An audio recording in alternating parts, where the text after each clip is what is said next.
pengen sekarang tafsir surat Yasin. Mudah-mudahan ini belum disampaikan. Surat Yasin ya.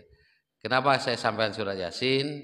Saya yakin kalau di Indonesia ini surat Yasin ini surat yang paling populer ya, paling populer di pengajian di rumah saya itu mesti surat Yasin, bacanya surat Yasin, kemudian dipadukan dengan kultum. Di mana-mana ada pengajian mesti itu ada surat Yasin ya, ada surat Yasin dibaca, disampaikan.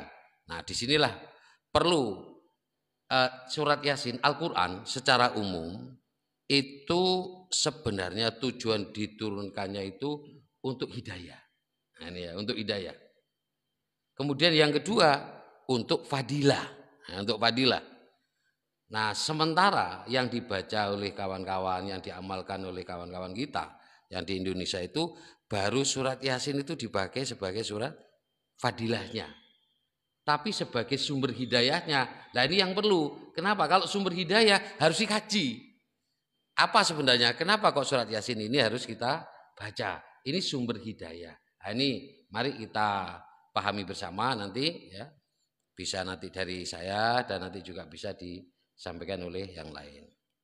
Nah, nama surat ini, surat Yasin ini terdapat di ayat pertama ya, dinamakan Yasin di ayat pertama. Surat Yasin termasuk surat Makkiyah yang diturunkan di Mekah ya. Sebelum Rasulullah Nabi kita Muhammad SAW itu hijrah ke Madinah. Sebelum peristiwa Isra Mi'raj. Jadi diturunkannya surat Yasin itu. Nah, jumlahnya ayatnya ada berapa? Hafal 83 gitu ya. Pernah ada imam gitu ya baca di satu masjid baca surat Yasin. Ada yang keliru, begitu keliru satu jamaah masjid jamaah itu mengingatkan semua gitu ya. Langsung, kenapa? Hafal, banyak yang hafal gitu surat Yasin itu ya. Kalau baca surat Yasin ini. Baik, kita awali. Ada yang mengatakan sebagai pengantar ya bahwa surat Yasin itu qalbul Quran, yaitu jantungnya dari Al-Quran. Walaupun nanti hadisnya ini ada mengatakan gorib, ada yang mengatakan lemah, tapi biasa dalam satu tinjauan bahwa hadis ini sahih, berarti lemah itu ada yang melemahkan, ada yang mensahihkan, itu biasa dalam kajian-kajian hadis kita bisa lihat di situ. Ini yang dikatakan sebagai qalbun Quran ya, jantungnya dari Al-Quran. Kita langsung saja kepada ayat pertama Yasin. Yang pertama ada yang mengatakan Yasin itu singkatan dari ya insan, gitu ya, panggilan wahai manusia.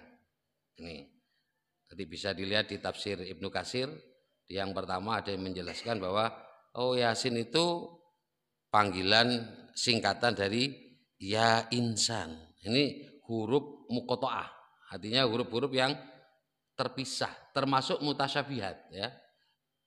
Al-Quran itu kan ada ayat muhkamat yang jelas, ada ayat yang mutasyabihat. Ayat-ayat yang muqatta'ah, huruf muqatta'ah yang terputus ya, yang tidak bisa langsung kita terima artinya, itu termasuk mutasyabihat ya, tidak bisa, tidak jelas ya. Tapi kalau seperti wa aqimis shalah wa atuz zakah, itu muhkamat jelas itu, dirikan sholat dan tunaikan zakat. Tapi kalau ini enggak, ini masih mutasyabihat. Ada lagi yang mengatakan Yasin itu adalah nama dari Nabi kita Muhammad sallallahu alaihi wasallam. Nah, ada sholawat itu ya. Ala Yasin Habibillah. Itu kan ada itu. Ala Yasin Habibillah. Nah, kayak gitu. Itu contoh. Ada disebut nyamakan bahwa itu nama Muhammad. Ada yang mengatakan bahwa itu nama salah satu nama dari Allah. Nah, jelaskan. Ada juga yang mengatakan bahwa ini salah satu nama dari Al-Quran. Nah, yang terakhir, ini mungkin yang paling aman, Yasin itu Allahu a'lam. Allah yang lebih tahu artinya. Itu yang sudah selesai. Artinya Allah yang paling tahu. Karena memang mutasyabihat. Nah, lalu pertanyaannya begini.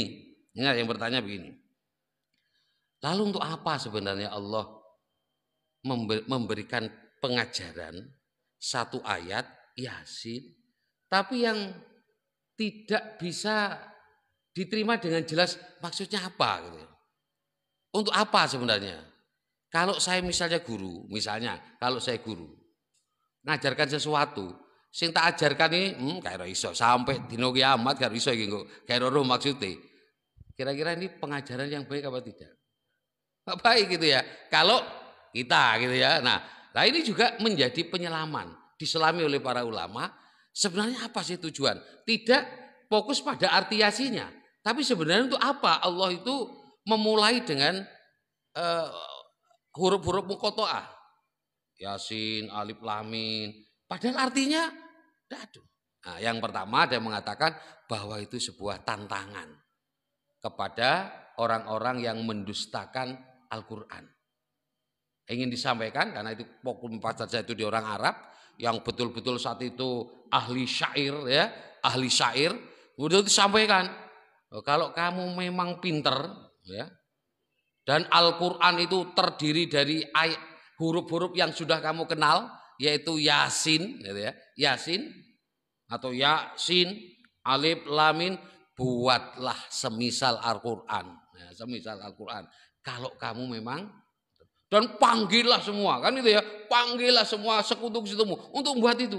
Dan sampai sekarang tidak bisa, tidak terbukti ya, tidak ada yang bisa membuat seperti Al-Quran. Kandungannya bagus, susunannya indah ya, susunannya indah gitu. Itu karena yang bisa merasakan indah itu orang Arab ya, orang yang ngerti bahasa Arab.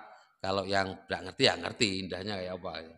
Hanya lagunya ya, lagunya yang mengerti. Kalau ada imam yang baca lagunya enak, nah itu baru kita mengikuti lagunya. Nah, kalau seperti ini sebenarnya salah kita. Salahnya di mana? Karena fokus kita kepada manusia, bukan fokus kepada Al-Qur'annya, ya. Oh, saya kalau baca lagunya enak itu hati saya tersentuh nangis. Misalnya ya. Berarti dia fokusnya belagu, bukan ke ayatnya. Mestinya yang menyentuh menangis itu justru ayatnya. Nah, itu ya ayatnya. Kalau para sahabat begitu dibacakan ayat-ayat yang ancaman, itu menangis gitu ya. Kenapa? Karena ngerti artinya gitu ya. Apa bisa jadi nggak orang mendengarkan Al-Quran walaupun nggak ngerti artinya menangis? Bisa jadi, karena memang Al-Quran itu adalah mukjizat. Bisa jadi kayak begitu. Ya. Jadi itu yang pertama itu tantangan dan sampai sekarang bisa. Dan yang kedua tujuannya untuk menyampaikan, manusia ini loh, kamu tak kasih ini, kamu nggak ngerti artinya. Berarti kamu nggak punya ilmu yang banyak, tidak kasih banyak kamu. Wa ma utitu minal ilmi illa qalilan, kamu cuma sedikit tak kasih sehingga tidak sampai tahu ini artinya, ini tidak ngerti kamu. Nah, itu tujuannya untuk menunjukkan manusia kamu nggak paham, hanya tak kasih sedikit saja. Nah, dia ada dua itu tantangan. Kemudian yang kedua untuk menunjukkan melemahkan orang yang menentang Al-Quran itu, bahwa kamu aja tidak punya ilmu yang bisa menjelaskan arti ini. Ini tentang Yasin. Oke, kita lanjut sekarang ke ayat yang kedua. Wal Qur'anil Hakim. Jadi setelah huruf-huruf muqatta'ah mesti menjelaskan Al-Qur'an. Pasti sudah. Pasti menjelaskan Al-Qur'an. Alif lam mim dalikal kitabul la raiba fi. Mesti Al-Qur'an jelaskan. Nah, ini juga sama.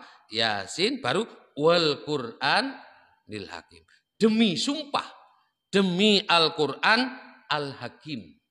Demi Al-Qur'an Al-Hakim. Ada 3 makna disebut hakim kalau kita baca di tafsir itu. Yang pertama, Al-Hakim itu maksudnya hikmah. Al-Quran itu penuh hikmah.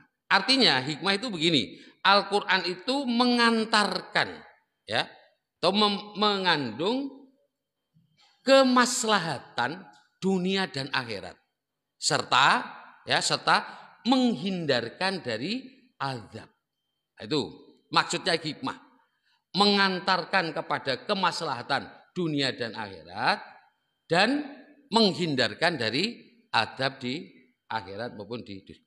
Ini yang dimaksud dengan hikmah. Di Al-Quran arahnya ke sana. Maka orang yang mau mempelajari Al-Quran, orang yang mau menerapkan Al-Quran, maka dia akan selamat dunia dan akhiratnya, ya, dunia dan akhiratnya, dan juga dia terhindar dari siksa di akhirat. Sesuai dengan doa sapu jagat kita. Apa doa sapu jagat kita? Rabbana atina fid dunya hasanah wa fil akhirati hasanah wa qina adzaban nar. Tetap wa qina adzaban nar. Tidak hanya minta, tidak selesai Rabbana atina fid dunya hasanah wa fil akhirati hasanah. Tidak aja di situ. Oh, saya ingin kebaikan dunia dan akhirat. Tidak cukup. Tapi wa qina adzaban nar. Tapi kita minta juga tidak dapat dijauhkan dari siksa api neraka. Nah, itu maksudnya. Dan Al-Quran kesana arahnya hikmah. Kalau kita mau ke Al-Quran, maka nanti akan dapatkan ini. Kalau kita sudah berdoa ini, Rabbana atina fid dunya hasanah wa fil akhirati hasanah wa qina adzabannar, jangan selesai. Tapi ikutlah menjadi kajian-kajian Al-Quran. Karena ini yang akan mengantarkan kepada itu. Nah, ya.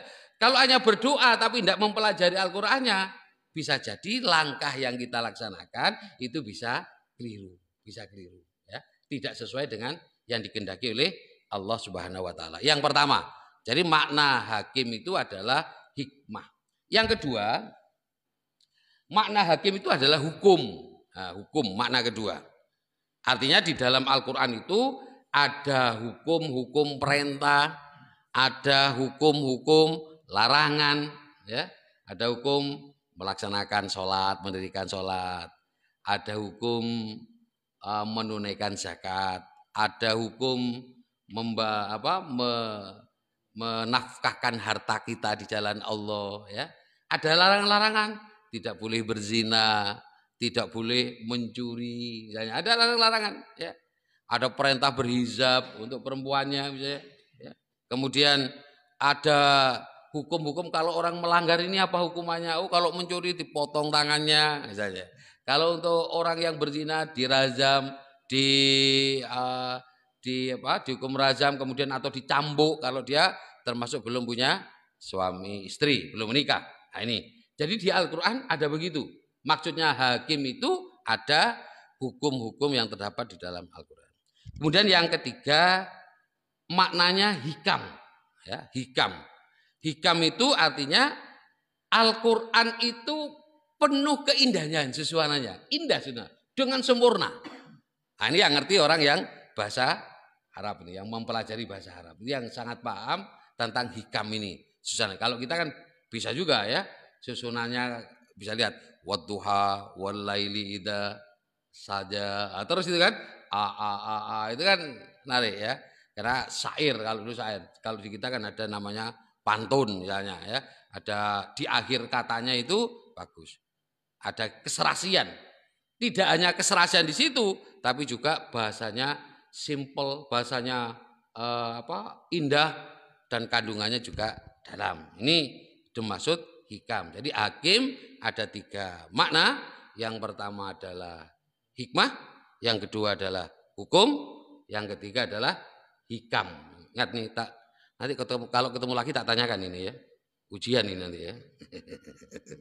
Mana dari hakim. Nah, Allah sampai bersumpah untuk menyatakan bahwa Nabi kita Muhammad itu di ayat ketiga adalah seorang rasul. Itu menggunakan, sumpahnya menggunakan Al-Qur'an. Wal Qur'anil hakim, ya.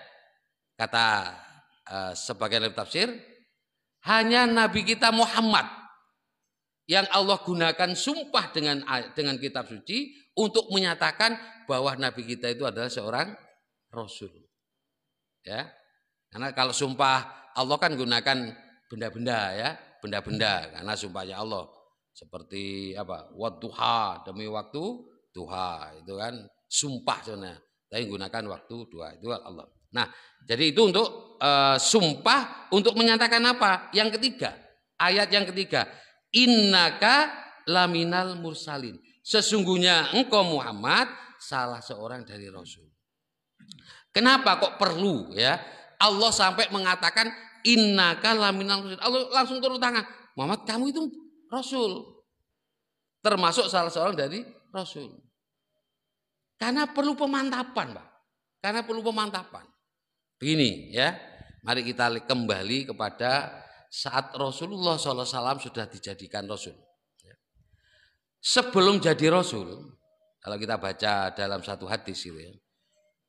Sebelum menerima wahyu, Nabi kita Muhammad itu sudah ya dipersiapkan dulu oleh Allah selama 6 bulan, mimpinya itu menjadi kenyataan. Setiap mimpi jadi kenyataan. Setiap mimpi jadi kenyataan. Itu selama 6 bulan sebelum turunnya wahyu yang pertama. Itu dipersiapkan dulu. Sampai Ibunda Aisyah mengatakan bahwa mimpinya Rasulullah itu seperti fajar itu, terbitnya fajar. Jelas. Ini jelas. Pokoknya wis mimpi ini jadian besok. Mimpi ini jadian besok. Kejadian. Nah ini kalau kita mimpi kok terus bener, mimpi terus kok bener, itu bisa jadi stres itu. Betul itu. Misalnya mimpi rumah sebelah tetangga kita terbakar, terus besok terbakar. Aduh, aku mambengi mimpi aku. Mari ngono mimpi meneh. Misalnya keponakannya ketabrak mobil. Aduh, aku mimpi kan aku tadi malam. Iki piye iki nek sampai ketabrak mobil iki. Wah, karena mimpinya jadi kenyataan. Iku jadi stres itu. Ya. Dan Nabi itu dipersiapkan dulu itu mimpinya. Bahwa dia apa nanti yang datang kepadanya itu sebuah kebenaran. Nah, kemudian setelah datang, kemudian Nabi bertahanus itu, menyendiri Nabi kemudian dengan semua kebenarannya ya, mimpi yang benar itu bertahanus. Menyendiri di gua Hiro itu karena kenyataan semua terjadi. Ya opo ya, memperbaiki ini ya supaya umat ini jadi baik ya apa yang ada di sini ya. Wah, kayak gitu. Sampai kemudian bertahanus. Disiapkan makan, setelah habis pulang ngambil makanan lagi, berangkat lagi sampai kemudian dilantik menjadi rasul oleh malaikat Jibril. Begitu dirangkul oleh malaikat Jibril, Iqra ma'ana biqori. Saya nggak bisa baca.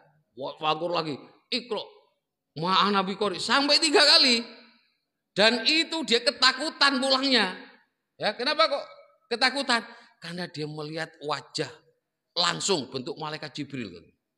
Ada yang menafsirkan itu begitu melihat malaikat Jibril yang asli itu, lihat pandangan kita itu hanya melihat kepalanya saja. Saking besarnya dari malaikat Jibril.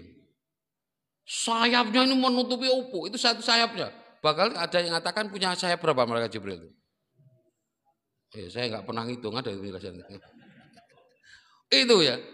Sampai ada yang mengatakan begitu waktu menghancurkan kaumnya Nabi Lut itu menggunakan sayapnya malaikat Jibril. Di sayapnya di daerah itu diangkat oleh sayapnya, kemudian dijatuhkan, pulak gitu. Maka tempat itu menjadi tempat yang paling rendah sekarang karena kekuatannya malaikat Jibril itu. Dan Rasulullah langsung melihat bentuk aslinya. Sehingga pulang dia dengan penuh ketakutan, beliau kemudian mengatakan zamilu selimuti aku kan gitu ya. Begitu pulang itu kepada terus dia takut, terus diingatkan oleh istrinya didem-dem, kamu ndak mungkin kamu celakakan. Karena engkau adalah orang yang baik, menyambung silaturahmi. Ayo sekarang konsultasi. Saya yakin itu yang datang kepada Nabi Isa, kepada Nabi. Kita berkonsultasi kepada pamannya. Siapa pamannya itu? Naufal ya, Naufal bin Waroko. Terus di situ, ya. Nah ini, jadi menjadi rasul, diangkat jadi rasul, yang dialami tidak enak pak, tidak enak langsung. Diangkat jadi ketua takmir enak. Selamat. Langsung ono kopi, ono sembarang gitu ya. Ini di rasul diangkat pertama, pulang ketakutan itu.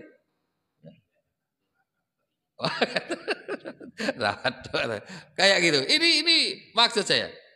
Ya, betapa beratnya menjadi rasul. Setelah itu apa? Dia harus menyampaikan, saya rasul. Itu berat Pak. Menyampaikan kepada ini harus disampaikan itu. Saya rasul. Ya. Saya ini rasul. Menyampaikan itu tidak mudah. Kalau sekarang langsung saya ustadz. Nah, saya Buya. Nah, misalnya ya, langsung tulis gak apa-apa. Wah, kalau dulu Nabi kita Muhammad ngomong, saya ini utusan Allah. Nah, jauh apa? Panggil Bani Hashim waktu setelah perintah, ya diperintah pertama kali suruh nyebarkan Islam, panggil di Bukit Soba. Dia bilang, seandainya saya nyampaikan di sebelah bukit itu ada pakusan kuda yang akan nyerang ini, apa percaya? Percaya, karena engkau tahu adalah orang yang tidak pernah berbohong. Kemudian mengatakan, setelah dia nyampaikan apa yang dibawa dia seorang Rasul, dia katakan apa kata Abu Lahab? Tab, ya, celaka kamu Muhammad. Tuh, nyampaikan kayak gitu. Saya ini itu langsung dikatakan celaka kamu, coba. Mengenalkan diri sebagai Rasul, tantangannya berat. Nah, terus bukan lagi setelah itu ya apa? Wah, rumahnya dilempari kotoran. Rasul melakukan sholat, begitu sholat ada kotoran onta itu langsung ditumpukan sampai sujudnya ndak bangkit karena ada kotoran onta, sampai anaknya Fatimah yang narik bersihkan. Itu mengproklamirkan diri sebagai Rasul. Saya Rasul. Itu ancamannya kayak begitu. Yang dia terima oleh Rasulullah SAW itu. Itu loh. Ya. Kalau jadi ustaz enak nyampe nong ini, nyampe nong enak. Engkau dewe minumannya 2 nanti di sini. Kuenya ada, nyampe nong ya. Gak berat kayak Rasul itu. Ya. Ini tantangannya. Ya. Makanya ayat ini innaka laminal mursalin untuk menguatkan kepada Nabi kita Muhammad SAW. Yang pertama ini disampaikan kepada Nabi kita Muhammad. Muhammad, kamu itu salah satu Rasul. Tidak hanya kamu yang jadi Rasul. Banyak Rasul-Rasul. Dan semua mengalami yang sama. Mengalami penentangan dari umatnya. Itu yang mau disampaikan. Jadi kalau orang itu dalam keadaan menderita, ya, terus yang menderita banyak, itu berkurang, Pak. Misalnya ya, ada orang ono sing ngapusi gitu, ono sing ngapusi. Mari ketemu. Aku dihapusi wong. Teko ning omah ngomong ngene-ngene ya. Aku dihapusi pian. Oh iya, guyu malah, Pak. Padha ya malah guyu. Karena sing dihapusi akeh gitu ya.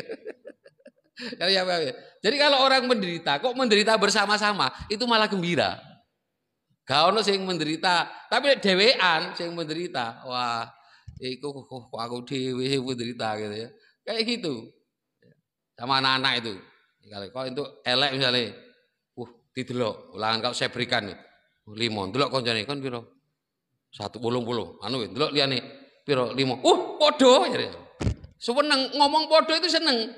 Padha eleke maksud saya gitu ya. Sing elek gak mesti tok gitu ya. Nah itu. Makanya harus menyampaikan innaka laminal mursalin itu untuk memberikan apa penguatan kepada Nabi kita Muhammad. Muhammad, Rasul bukan hanya kamu. Banyak Rasul-Rasul sama semua nasibnya, mesti ditentang oleh umatnya. Nah, ini dikuatkan Nabi kita Muhammad Shallallahu Alaihi Wasallam. Ya.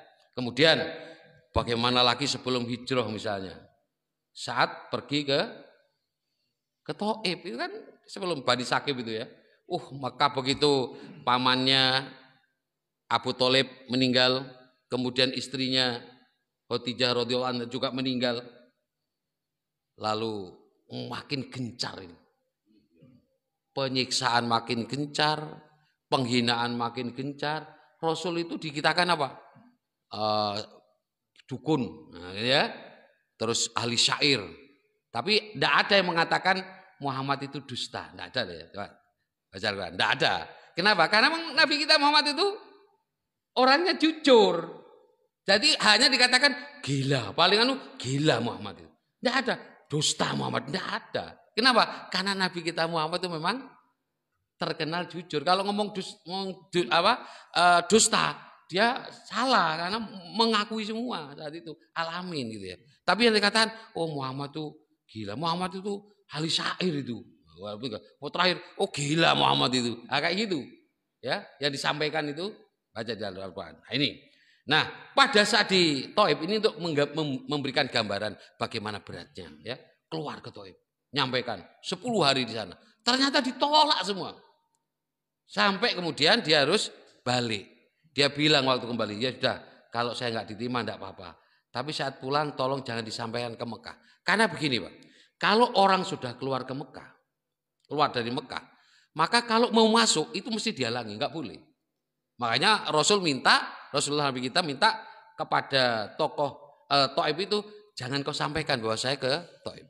Nanti kan masuknya nanti ada yang kafil istilahnya, ada yang melindungi. Nah, kalau ada yang melindungi ya kamu boleh masuk, itu baru boleh. Ya, baru boleh. Begitu dia mau pulang Rasul, ternyata sudah baris itu. Para budak, anak-anak kecil, perempuan baris. Ada yang menjelaskan sepanjang 5 kilo. Ya.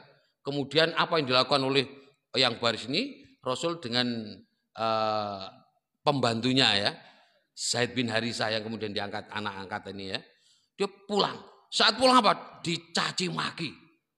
Dicaci maki, dilempari sampai lari coba. Dan perjalanan dari Mekah ke Taif itu sekitar 80 atau 100 kilo. Itu jalan untuk berdakwah ya. Itu berjalan. Dan kondisinya katanya pada itu ada yang mengatakan kondisi panas karena diperkirakan bulan Juni. Kondisi panas. Dia berdakwah ke sana. Pulang isi dilempari batu. Dilempari sampai luka. Tidak hanya Rasulullah, Zaid bin Harisah yang melindungi juga menderita luka sampai terhindar. Begitu terhindar, bernaung, kemudian di kebunnya Utbah bin Saibah di situ, begitu tinggal di situ, ya, lalu Rasulullah berdoa. Nah, ini ya, doa Rasulullah yang menyampaikan doa kelemahan yang dia, ya Allah, saya karena kekurangan saya, ya Allah, saya tidak mampu ya mengislamkan dari orang-orang Taif. Dia menyadari orang gagal ada dua, Pak. Saat orang gagal melakukan sesuatu bisa menyalahkan orang lain. Yang kedua bisa menyalahkan diri sendiri. Dia introspeksi diri, saya yang lemah karena saya. Tapi ini yang baik ya. Tapi saya nggak baik biasanya nek salah gagal wong liya. Wah iku sing gak gagal itu. Si A itu gak gagal. Monggo gak ono iku gak gagal kita. Ini yang bahaya yang ini. Tapi Rasul enggak. Dia nyampaikan, ya Allah, saya yang lemah. Saya tidak bisa maksimal untuk nyampaikan ini. Nah, gitu ya. Kemudian maka ayat selanjutnya untuk penguatan, ya, untuk penguatan kepada Rasulullah SAW, ala siratim mustaqim. Ya, sesungguhnya kamu sudah berada di jalan yang benar, jalan yang lurus, sirat. Ya, ada makna jalan, kata jalan di dalam Al-Quran itu di dalam bahasa ada beberapa. Ada torik, itu juga jalan. Ada sabil, itu juga jalan. Ada sirat. Kenapa ini dipakai sirat? Di dalam agama kita saat dikatakan sirat itu jalan yang luas. Ya, luas. Jadi semua bisa masuk gitu ya. Tidak hanya luas, di sini dikatakan mustaqim. Lurus, luas tapi lurus. Tapi kalau luas sih berbengkok-bengkok, isi suwi nyampenya gitu. Tapi ini jalan agama kita itu jalannya lurus dan luas. Bahkan digambarkan dari satu kata itu, sirot bisa pakai sarot ya, saroto pakai sin, itu artinya menelan. Artinya seakan-akan kalau sirot itu bisa menelan orang yang masuk. Nah, maksudnya apa? Bahwa orang yang beragama melaksanakan agama Islam itu akan menjadi mudah. Kenapa? Karena jalannya luas, lapang jalannya, dan lurus lagi. Itu maksudnya. Yang kedua, ini nyampaikan bahwa Muhammad, kamu sudah benar langkahmu. Kamu sudah benar di jalan yang lurus itu. Kamu sudah dakwah benar, kamu sudah ke Taif itu jalan sudah benar. Itu langkah sudah benar. Ya. Nah, kemudian sebagai penguatnya, dia kan gagal Rasul itu. Dakwah di Mekah tidak maksimal, gagal ya. Dianggap gagal ya karena tidak berkuasa di sana. Kemudian dakwah di Taif 0, tidak ada hasilnya. Kemudian pulang justru malah dilempari. Nah, pada saat itu saat Rasul itu berdoa seperti itu, pemilik kebun itu iba. Padahal dia itu mangkel kepada Rasul. Mangkel tapi iba dengan laman itu. Kemudian nyuruh kepada pembantunya, bahasanya namanya Adas. Itu suruh kasih anggur orang ini. Nah, gitu ya. Anggur itu diberikan kepada Nabi kita Muhammad. Begitu diberikan, diterima oleh Rasul. Begitu diterima oleh Rasul, dimakan. Rasul mengucapkan Bismillah. Saat mengucapkan Bismillah, si Adas ini kaget. Dia tanya, Anda tadi mengucapkan Bismillah. Saya ini tidak pernah dengar. Di sini orang makan itu mengucapkan Bismillah. Nah, terus tanya Rasul, kamu siapa? Saya Adas. Kamu agamanya apa? Saya Nasrani. Nah, di agama Adas waktu itu Kristen ya, Nasrani. Kamu berasal dari mana? Saya dari Ninaweh, ya, di daerah Irak gitu, di daerah sana. Oh, di daerah sana. Kamu berada ya, Yunus bin Matta. Nah, kata, loh, makin kaget. Yunus bin Matta itu adalah nabi gitu. Makin kaget sih si Adas ini. Loh, kok tahu Yunus Matta? Yunus bin Matta itu saudaraku. Dia itu Rasul dan saya juga Rasul sama. Dengan kejadian itu ada pendapat yang mengatakan kemudian si Adas itu masuk Islam. Nah ya, ada yang mengatakan masuk Islam. Maksudnya apa? Begini maksudnya. Ala siroti mustaqim. Kamu sudah benar Muhammad. Langkahmu sudah benar. Yang gak bener iku wong Thaif gitu ya. Sing mbok dakwahi wong Thaif iku sing pancen wonge bandel gitu ya. Wonge bukan kamu sudah benar gitu ya. Coba dengan cara kamu cukup baca bismillah saja. Itu ternyata orang Adas ini sudah masuk Islam katanya. Adas sudah masuk Islam. Kamu baca bismillah. Kamu enggak ngajak, Adas ayo masuk Islam enggak. Kamu baca bismillah saja. Adas masuk Islam. Nah itu. Kamu sudah benar itu. Nah itu maksudnya kayak gitu.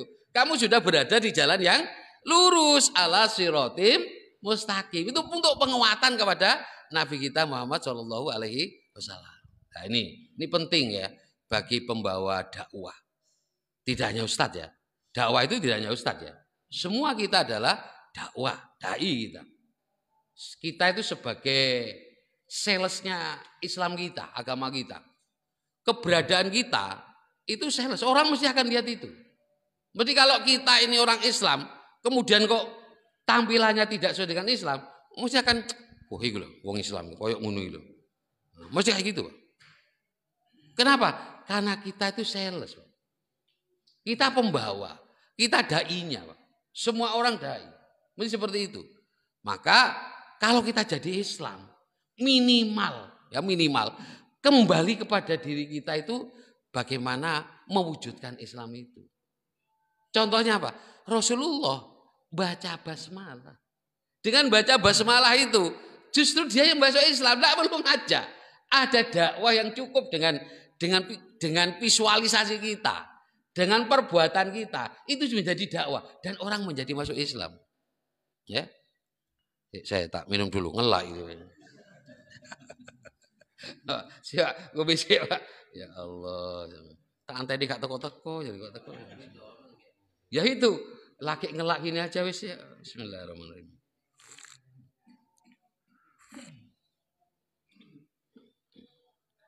Ya. Contoh ada di Amerika, saya pernah dengarkan. Ada penjual itu. Itu santun senyum, melayani senyum. Justru dengan seperti itu ada orang masuk Islam gara-gara itu. Dia apa? Orangnya kok baik sekali ya. Senyum, malah dengan senyum. Itu membawa dia menjadi masuk Islam. Ya.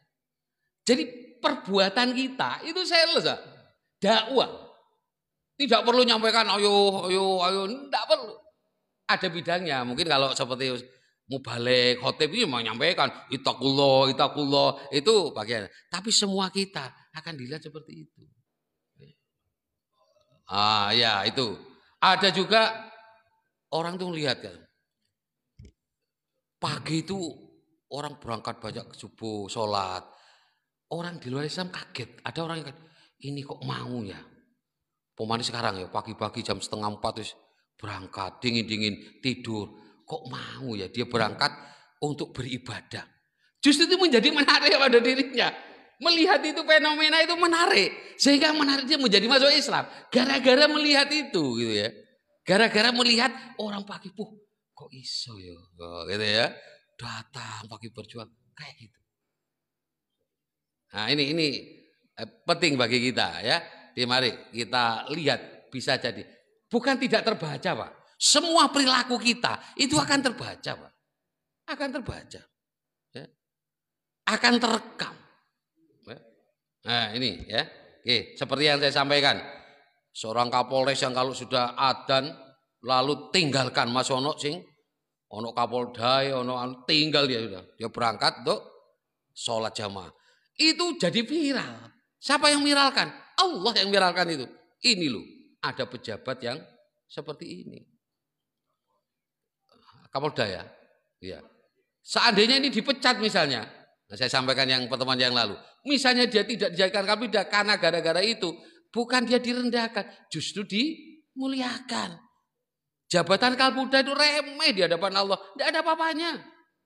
Kalau dia jadi Kapolda justru malah tidak bisa maksimal melaksanakan agama, ngopo jadi Kapolda. Kan itu, makanya diselamatkan oleh Allah. Wis, kon gak usah jadi Kapolda wis. Ben kamu makin konsentrasi. Kayak gitu ya. Nah, saya sampaikan itu ya. Oke, lanjut. Jadi itu ala siratim mustaqim. Masih ada waktunya? Hah? Oh, tinggal 5 menit ya. Oke. Jadi itu menyatakan untuk penguatan kepada Nabi kita Muhammad bahwa Nabi kita itu benar langkahnya, tidak salah walaupun hasilnya tidak maksimal. Ya makanya kalau kita dakwah gitu ya, kok hasilnya tidak kelihatan, jangan, yang penting jalan kita sudah benar. Kita melakukan dakwah, ada yang mencela kita, biarkan, tidak apa-apa. Ya, Rasulullah saja dicela. Rasulullah jadi celah, dikatakan gila Pak. Lu awake dhewe iku. Ada yo, kalau awake dhewe itu loh, terus merasa, dicela wong terus merasa, kok iso aku dakwah kok dicela. Lho kon dadi opo? Wong Nabi kita yang sudah maksum jelas langsung yang melantik Rasul, Allah yang melantik. Ya, sudah perbuatannya dijaga. Itu sih dicela, tidak hanya dicela, dilempari batu. Lho awake dhewe sing dilempari ngene. Sik mangan, sik ngombe, ono sing mencela, duh, kok aku dicela lho. Dadi opo kok dicela? Kok terus kamu loro hati? Enggak usah. Nah, ini akhirnya, ini kembali kepada kalau ada orang yang menghina kita saat kita berada di jalan Allah, kembalikan.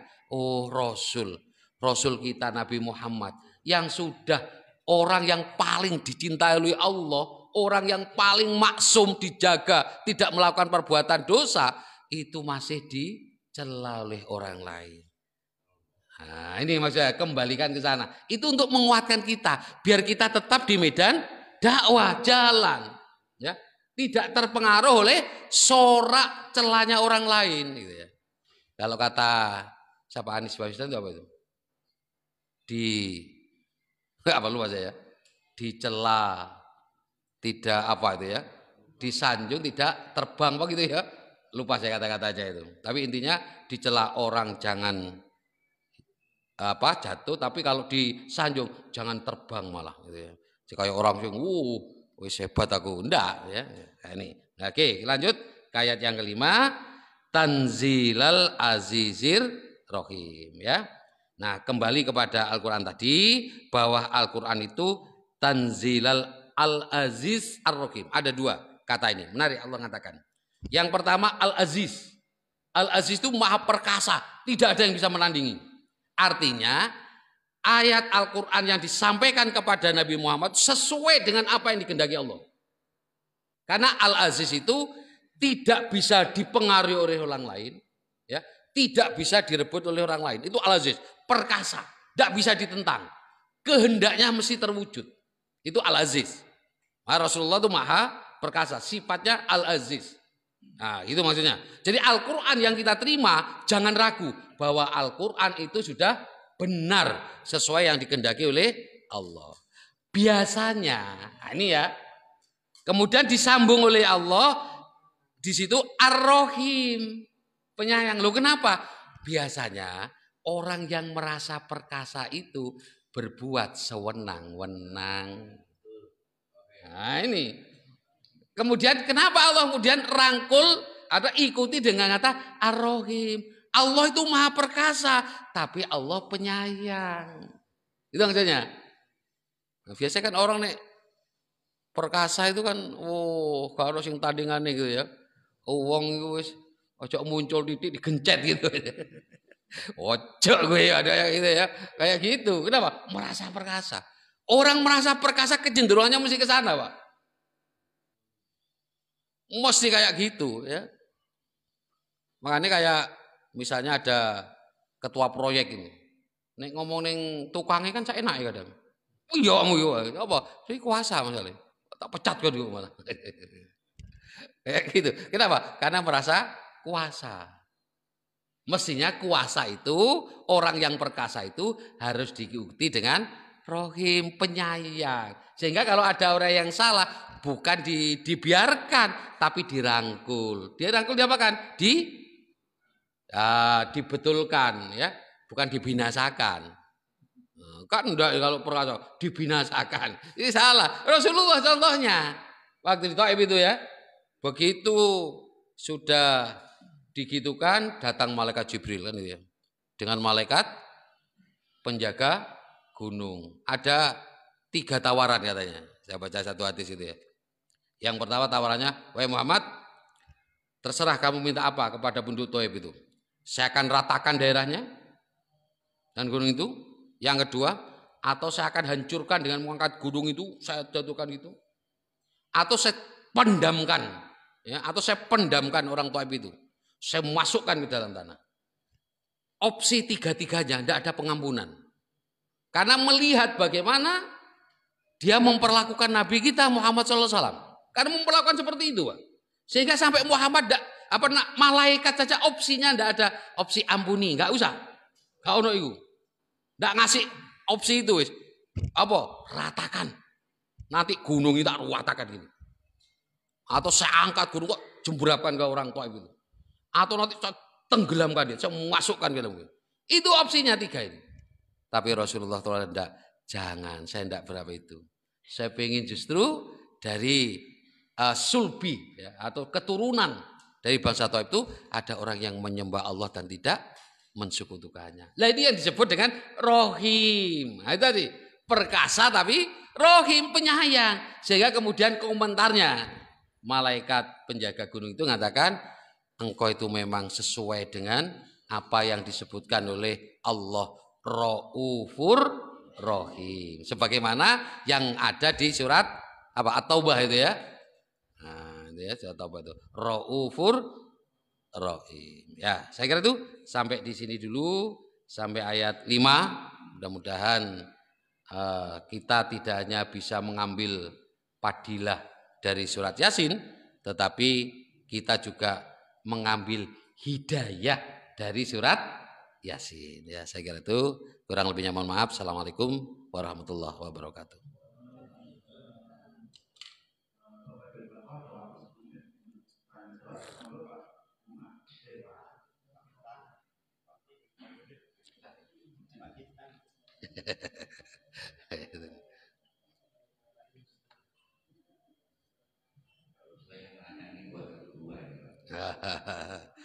Ya.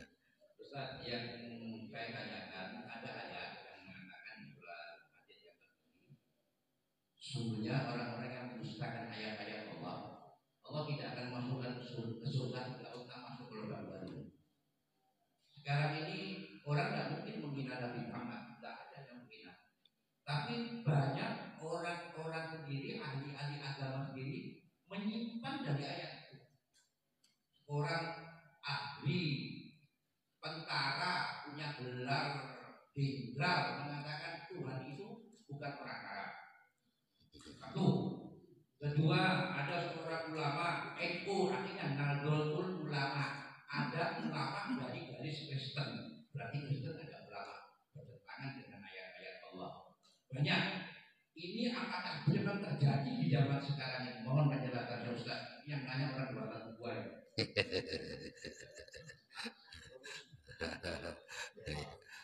Ya. begini, siapapun orangnya, kalau itu mengingkari apa yang di dalam Al-Quran, jelas sudah kafir. Siapapun. Satu saja ayat yang diingkari, berarti sudah masuk kafir. Tidak semua ya, tidak perlu semua. Satu ayat yang diingkari, berarti sudah termasuk ingkar terhadap Al-Quran. Karena wajib sudah. Beriman kepada Al-Quran itu wajib. Kalau kita masih sekarang belum bisa melaksanakan, itu beda. Misalnya saya belum bisa mampu melaksanakan, itu lain persoalannya. Bukan mengingkari ya. Tapi kalau sudah mengingkari, itu gak bener ayat itu. Allah itu kayak gak adil itu ya. Misalnya ya, mosok warisan laki-laki dapat 2, perempuan dapat 1. Padahal laki-laki yang bisa cari kerja, perempuan enggak. Misalnya, ini kan gak adil Allah ini. Nah, misalnya, itu sudah kafir sudah. Karena ayatnya memang seperti itu. Ya. Rahasia yang tahu Allah yang tahu. Karena pemilik pencipta manusia itu adalah Allah. Ya. Kemudian yang bisa mengatur kayak apa itu Allah. Kayak gini yang harus dilaksanakan. Itu Allah yang punya wewenang. Makanya siapapun orangnya, saya tidak mengatakan jenderal atau apa ya. Siapapun orangnya, kalau dia termasuk mengingkari, ya, atau justru menghina, mengolok-olok ada dalam Al-Quran, ayat dalam Al-Quran, maka jelas dia termasuk kafir, ingkar kepada Allah Subhanahu wa taala. Tidak boleh itu ya. Karena semua di dalam Al-Quran ini wajib diimani. Semua ayat. Tidak boleh salah satu kemudian enggak cocoki mau aku. Sih enggak cocoki salah gitu misalnya ya. Kayak kitab yang lain ya, direvisi kan. Nah ya. Pernah lihat berimannya siapa itu? Yahya Waloni itu ya. Kan itu gitu kan sama istrinya itu. Pendeta itu. Coba cari ini. Edisi ini ayat ini. Podo enggak? Kok gak podo?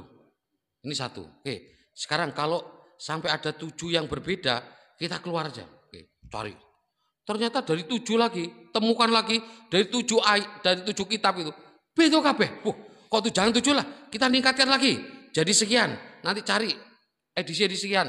Ternyata berbeda lagi katanya. Dari semua edisi berbeda. Baru kemudian dia menyatakan kita keluar saja dari. Berarti ini tidak benar ini. Nah, jadi podo kitabe, ayatnya podo, tapi berbeda, berubah setiap edisi. Ya, kalau ayat kita kan tidak. Ya, Al-Quran tetap mulai zaman Nabi kita Muhammad sampai sekarang sama. Ya, hanya yang mungkin berbeda dari segi penafsiran. Ya, penafsiran bisa berbeda, ya bisa macam-macam karena tinjuannya. Ada orang ahli sejarah lebih konten di sejarah. Ada ahli sains misalnya, dia mengaitkan dengan sains. Tapi apa ini mesti benar? Kalau tafsir bisa jadi salah. Kalau tafsir. Tapi kalau Al-Quran mesti benarnya. Kalau Al-Quran. Kalau tafsirnya bisa jadi salah. Suatu saat bisa dirubah lagi. Ada tafsir yang berbeda. Nggak bisa jadi, ya. Karena seperti itu perkembangan ilmu pengetahuan. Tapi kalau Al-Qur'annya tetap Al-Fatihah ya kayak gitu. Mulai dulu sampai sekarang masih Al-Qur'ane kayak apa ya tetap kayak gitu. Wis golek edisi wis sing wakeh, penciptanya penerbitnya sama, tetap sama. Surat Al-Fatihah enggak berubah. Itu agama kita. Dari situ saja nek gak gelem masuk Islam goblok. Loh, ayatnya enggak pernah berubah. Iya kan? Coba bandingkan dengan kalau dia mau berpikir menggunakan ya apa kitabnya, dikomparasi misalnya.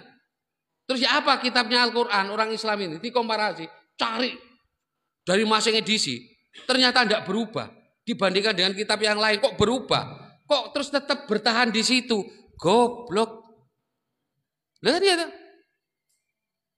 panduannya kitab suci aja berubah, kok sih tetap bertahan. Nah ini loh. Kita kok gak malah yakin, kita harus tambah yakin, terus mendalami ya. Jangan Al-Quran hanya diambil padilahnya. Tapi gunakan Al-Quran, cari Al-Quran, hidayahnya. Ini yang paling utama. Kenapa kok hidayahnya? Karena ini yang digunakan untuk hidup kita, hidayahnya ini. Gitu. Wah ini rotok muter-muter gitu jalan. Nggih.